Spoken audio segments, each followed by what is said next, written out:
Hi, I'm Dan from Stanton Bikes, and this video is about our Switch9er frame. So this frame won Best in Test in Enduro magazine against 7 of our other competitors, which I'm pretty proud about, to be honest. It's a 29er, as you can probably tell.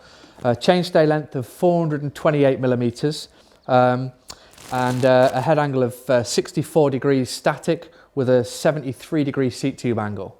Points to note on this frame: it's running the same 631 tube set as our Switchback, which is also another award-winning frame, I might add. Wall thickness is running through the frame, just a quick overview. We've got 1.2 mil to 0.7 to 1.1, and the top tube, where a lot of your comfort comes from, is 1.1, 0.7, 1. Then you've got 0.9 mil seat stays, and basically the reason that we run it thinner through the centre here is because this is where you get your comfort from. So basically, as you're sat in the saddle, what the frame's trying to do is stretch the top tube like this as you're going over the bumps, and these are trying to buckle like this. If you ever see it on an ISO test or a CEN test, as they call it now, yeah, you'll see that basically as they're pulling the seat tube, doing the seat tube test, it's the top tube that stretches and the seat stays that are buckling. So that's where your comfort's coming from.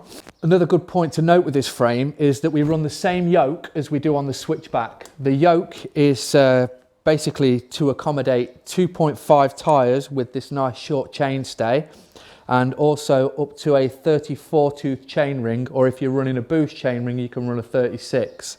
The reason that we have the yoke as well is because it makes the whole bottom bracket area stiffer. So this means that more of your pedal stroke is turning into drive rather than forcing the bottom bracket across.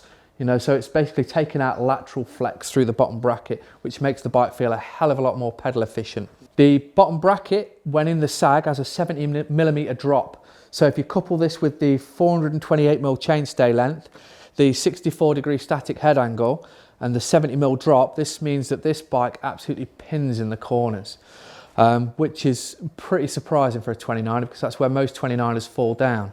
But this yeah, it really does rail well. And the main reason is because I took a lot of the kind of design inspiration for this, including the tube set as well, directly from the steel Switchback, the 27.5 brother of this one. Things that we've added because of the axle to crown being longer. I should say that this frame runs 140 to 160, and because of the bottom bracket drop, you can't really run anything under 140mm fork because you'll just get a lot of pedal strikes.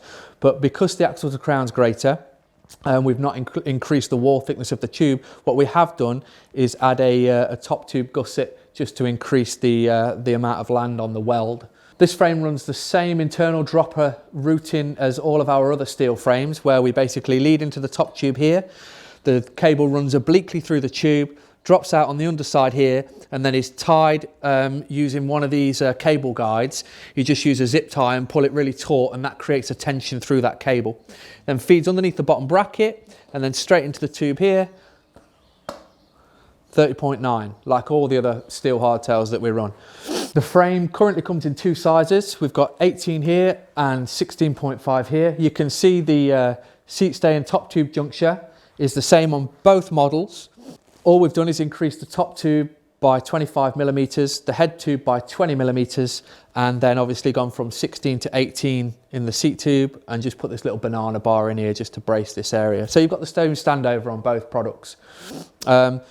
Paint wise, this is a standard teal with a standard next gen decal style, so this frame comes in at £700.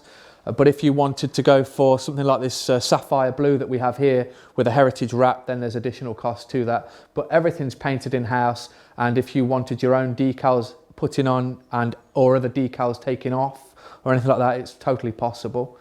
As I said previously, these frames are available in 2 sizes. However, we are currently tooling up to be able to make these in-house, so you will be able to get longer versions or shorter versions pretty soon. We also, and we will be, making these in-house in titanium. So currently available in titanium. The next ones that we will have in stock will be UK made, as we're currently tooling up for these. These are available on our website, and if you'd like to know anything more about any of the products that we sell, or you have any questions, please drop it in the comments below, or get in contact with us on YouTube, Instagram, or any other social media platforms that we use. And remember to like, share and subscribe. Yeah.